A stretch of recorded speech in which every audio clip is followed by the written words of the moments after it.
बिस्मिल्लाहिर्रहमानिर्रहीम अस्सलाम वालेकुम। Welcome to cattle market Karachi. भाई बहुत ज़्यादा लेट हो गई हैं अपडेट्स फार्म से रिलेटेड कि मैं अपना फार्म कब खोल रहा हूँ, कहाँ खोल रहा हूँ, कैसे खोल रहा हूँ, पलाई के क्या चार्जेस हैं और मेरा ऑफिशियल नंबर पब्लिकली क्या है, वो सारी चीज़ें बहुत ज़्यादा क्यूरीज आ रही हैं फेसबुक पेज पर भी और कमेंट्स के अंदर भी। तो मैंने बोला भाई एक अपडेट दे देते हैं आपको। बेसिकली मैं खुद इन सारी चीज़ों की तैयारियों में आजकल बहुत ज़्यादा मसरूफ़ हूँ। आप देख सकते हैं इस वक्त भी मैं मलीर कैंट में एक जगह पर आया हुआ हूँ और यहाँ पे मैं बाड़ा देखने के लिए आया हुआ हूँ। वो सामने जो गाड़ी खड़ी हुई है ना, वो है HD कैटल फार्म, ठीक है। और HD कैटल फार्म की जो ये मतलब जिस एरिया में HD कैटल फार्म है, सारे यहाँ पे बाड़े बने हुए हैं, ठीक है। मलीर कैंट का ये एरिया कहलाता है। तो यहीं पर ही ज़ईम भाई जो है HD कैटल फार्म के ओनर, उनसे मैंने बोला था कि कोई बाड़ा खाली हो तो बताइएगा। उन्होंने एक ये देखा है, ठीक है। तो ये हमने कल परसों भी देखा था, आज दोबारा देखने आए हैं। कुछ डील फाइनलाइज कोशिश कर रहे हैं करने के लिए।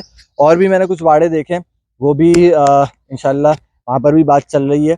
लेकिन इस फार्म पर मेरी जो है ना वो ज़्यादा एक दिल मुतमईन हो रहा है। एक उसकी वजह ये है कि क्योंकि HD कैटल फार्म वाले भी यहीं पर ही बैठे हैं, उनसे मेरा एक अच्छा एक ताल्लुक है। तो वो साथ होंगे तो एक उनकी भी यूँ समझ लें कि एक सपोर्ट वगैरह एक रहेगी।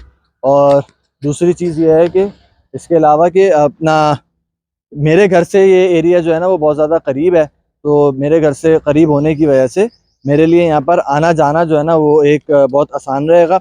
और तीसरी चीज़ ये है कि ये जो पूरी एक टेरिटरी है इन फार्म्स की ना, यहाँ पे ये सिक्योर बहुत है, ठीक है। तो मैं बेसिकली आज की ये वीडियो बनाने का एक मकसद भी है, एक तो आपको जो बाड़ा मैं भी आज मैंने देखा है वो आपको मैं दिखा दूँ, और उसमें क्या उसके अंदर प्रॉस एंड कॉन्स हैं, क्या क्या चीज़ें उसमें अच्छी हैं, क्या क्या चीज़ें उसमें किन किन चीज़ों की कमी है, वो भी एक आपको नज़र आ जाए, ठीक है। बहुत सारे चैलेंजेस हैं जो कि हमें इंशाल्लाह री रेनोवेट करवानी पड़ेंगी कुछ चीज़ें। ये हमने गेट खोल लिया फार्म का। और अच्छा, यहाँ पे वैसे जैसे मैंने बताया कि सिक्योरिटी का कोई मसला नहीं होता। आप अपने तौर पे प्राइवेसी के लिए कुछ करना चाहें कर लें, लेकिन यहाँ इवन के रात बेरात कोई जानवर अल्लाह ना करे खुल के फार्म से बाहर भी जाता है ना, तो वो भी इस पूरे एरिया के अंदर ही रहेगा। वो कहीं जाता नहीं है, चोरी नहीं होना, कोई कोई इस किस्म की कोई जो है ना वो डर खौफ की बात नहीं है। HD कैटल फार्म वाले यहाँ पे मेरे ख्याल से 4-5 साल से यहाँ पे काम कर रहे हैं और ऐसा अल्लाह के करम से कोई वाकया रोनुमा नहीं हुआ। तो ये बेसिकली बाड़ा है। और ये जो है वो एक पुरानी एक इसकी कंस्ट्रक्शन हुई है, लेकिन इसके जो शेड्स हैं वो बड़े मजबूत शेड्स बने हुए हैं, लोहे की सारी फ्रेमिंग हुई हुई है। और फिर भी लेकिन इसके अंदर काम है। तो मैं ये सारी चीज़ें आज आप लोगों को इसलिए बता रहा हूँ, कोई भी चीज़ दिखाने से पहले बता दूँ कि जो कोई नया फार्मर है, और अभी भी कुछ नए फार्मर जो इस साल फार्म स्टार्ट कर रहे हैं, वो अभी भी उन्होंने मुझे पेज पे मैसेज किए हैं कि हमें थोड़ा गाइडेंस चाहिए। तो मैं यही चीज़ें सारी प्रैक्टिकल करके दिखा रहा हूँ। अभी मैं बाड़ा देखने आया हूँ, तो मैं उसमें क्या क्या चीज़ें देख रहा हूँ जो कि पॉजिटिव हैं, और क्या क्या चीज़ें मुझे उसके अंदर वो माइनस पॉइंट्स दिख रहे हैं, जिस जो मेरे लिए चैलेंजेस हैं, जिसके ऊपर हमें इंशाल्लाह वर्किंग करनी है, ठीक है।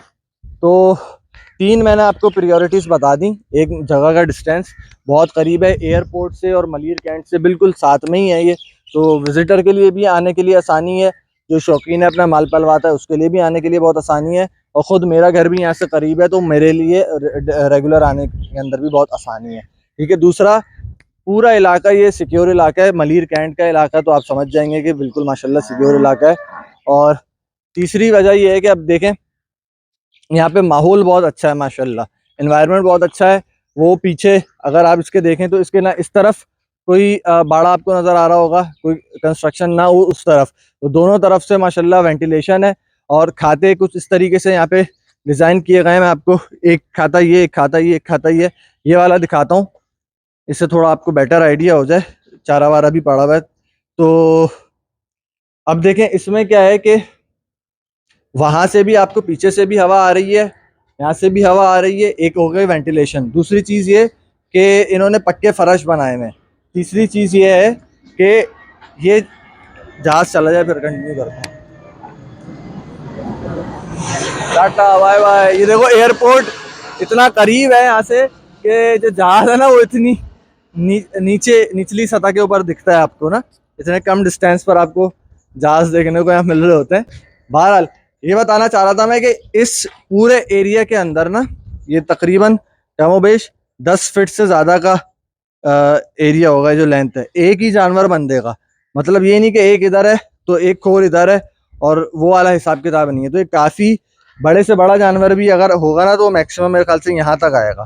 फिर भी जो है ना, एक आदमी अगर चारा डालने के लिए आ रहा जा रहा है तो उसके लिए काफ़ी ज़्यादा स्पेस बच रही है। यानी कि ये बहुत एक बड़ा एक एरिया है, ठीक है। और फिर उसमें गैप आप देख सकते हैं, एक कुंडा यहाँ पर है, दूसरा कुंडा यहाँ पर है, तीसरा कुंडा यहाँ पर है, और ये एक खोर कह लें या एक खाता कह लें, उसमें 10 कुंडे हैं। तो 10, 20, 30 इस तरीके से करते करते तकरीबन जो है वो 10 वो हैं, तो 100 माल की यहाँ पे जगह अल्लाह के करम से यहाँ पे मौजूद है, ठीक है।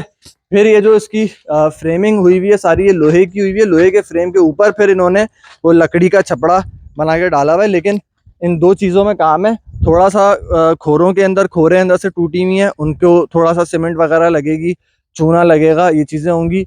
और ऊपर जो ये लोहे की शीट डली हुई है ना, लोहे की है, पता नहीं टीन की शीट है, तो इसके ऊपर दोबारा से एक तिरपाल डल के और या प्लास्टिक व्लास्टिक डल के उसको थोड़ा वाटर प्रूफिंग की जाएगी, क्योंकि आजकल बारिशें हो रही हैं, तो ताकि शेड के अंदर किसी भी किस्म का कोई पानी वानी ना हो। लेकिन वैसे भी अगर आप देखें तो शेड की जो एक इंफ्रास्ट्रक्चर है वो इस तरह से बना हुआ है कि शेड के बाद नीचे ढलान है, आप देख सकते हैं, सही है। यहाँ पे ये इस तरह नीचे ढलान है, तो अगर पानी वानी आता भी है ना, तो यहाँ नीचे बाहर आएगा शेड से, जो है ना वो पानी ने ऐसे, आप देखें नीचे स्लो आता जा रहा है, तो पानी बाहर आएगा या नीचे आएगा, शेड के अंदर रुकेगा नहीं। फिर भी लेकिन मैं यहाँ पे बैठने से पहले मैंने पहले शेड को रिकंस्ट्रक्ट करवाना है। ये जगह आप देख सकते हैं, ये वंडा बनाने की जगह है, ठीक है। तो यहाँ पे वनडे की मिक्सिंग वगैरह जो है वो हो जाएगी। और पीछे वाला जो एम्प्टी स्पेस है उसको भी यूटिलाइज किया जा सकता है वनडा स्टोर करने के लिए। अपना कोई आपने स्टॉक रखना है वनडे का, तो उसके लिए एक ये कमरा है, इसको भी आप वनडा स्टोर करने के लिए भी यूटिलाइज कर सकते हैं। इसको आप अपने लेबर को के लिए भी यूटिलाइज कर सकते हैं, कि लेबर को सुलाने के लिए अंदर जो है वो आप देखें अलमारी वगैरह भी है, कोई दवाइयाँ वगैरह मेडिकेशन आपने अगर वो करनी हो। फिर आप बाहर आ जाएं अगर, तो बड़ा एक बेनिफिट ये है कि यहाँ पे जो है ना आपको 24/7 आपके पास पानी अवेलेबल है, मीठा पानी। और मोटर लगी हुई है, डायरेक्ट लाइन का मीठा पानी आता है यहाँ पे। तो देखें चूना वूना हुआ है, मोटर लगी हुई है, और वो उस मोटर का कनेक्शन जो है ना, वो जो लैंडलॉर्ड का बराबर में उनका बाड़ा है उसके साथ है, तो डायरेक्ट वहीं से ही चलती है। उसके कनेक्शन का कोई, इलेक्ट्रिसिटी का कोई इशू नहीं है।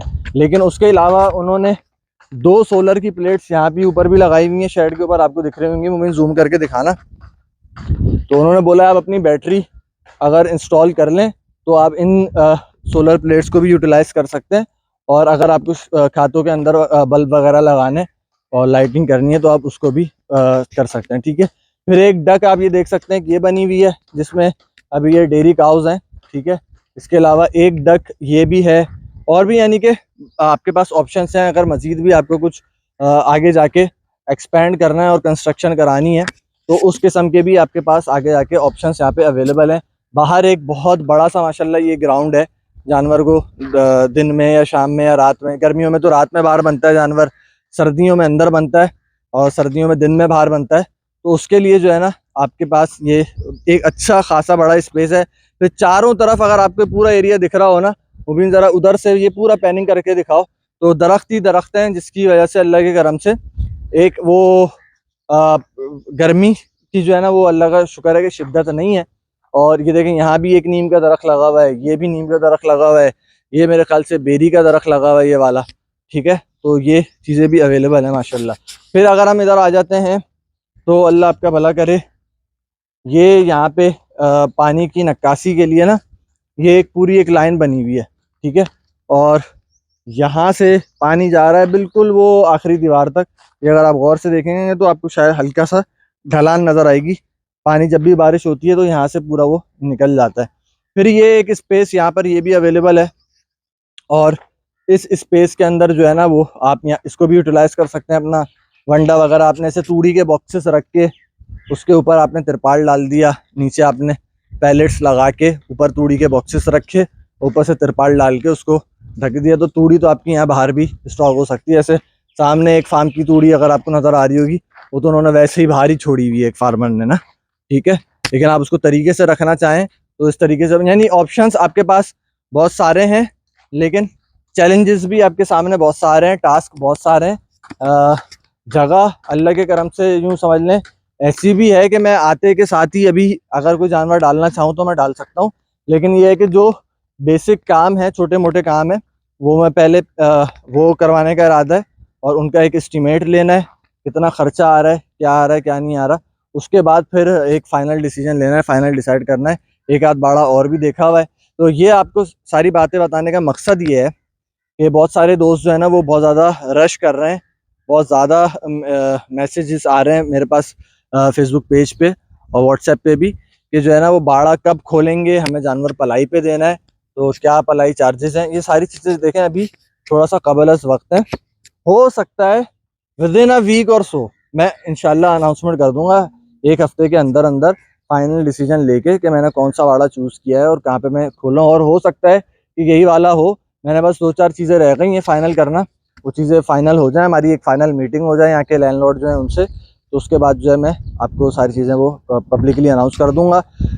मैं यहाँ पर आके बैठ जाऊँ एक मरतबा तरीके से, बालू मिट्टी वगैरह भी डलवानी होगी शेड्स में, वैसे तो पक्के शेड्स हैं, पक्का फर्श है, लेकिन जो कुर्बानी का माल है ना वो नॉर्मली बालू मिट्टी के ऊपर ज़्यादा मैंने देखा है कि सुकून में पलता है।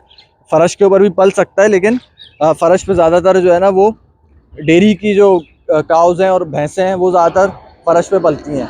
कुर्बानी का माल भी पल सकता है, लेकिन होता ही है कि जब वो फ़र्श होता है तो फ़र्श पे जब जानवर पेशाब करता है ना, और पेशाब करने के बाद फ़र्श पर ही बैठ जाता है, तो वो उसके जो दाग धब्बे हैं ना, वो अगर सफ़ेद जानवर है ख़ासकर, वो तो उसकी जिल्द से चिपक जाते हैं और वो फिर हटाना मुश्किल होता है।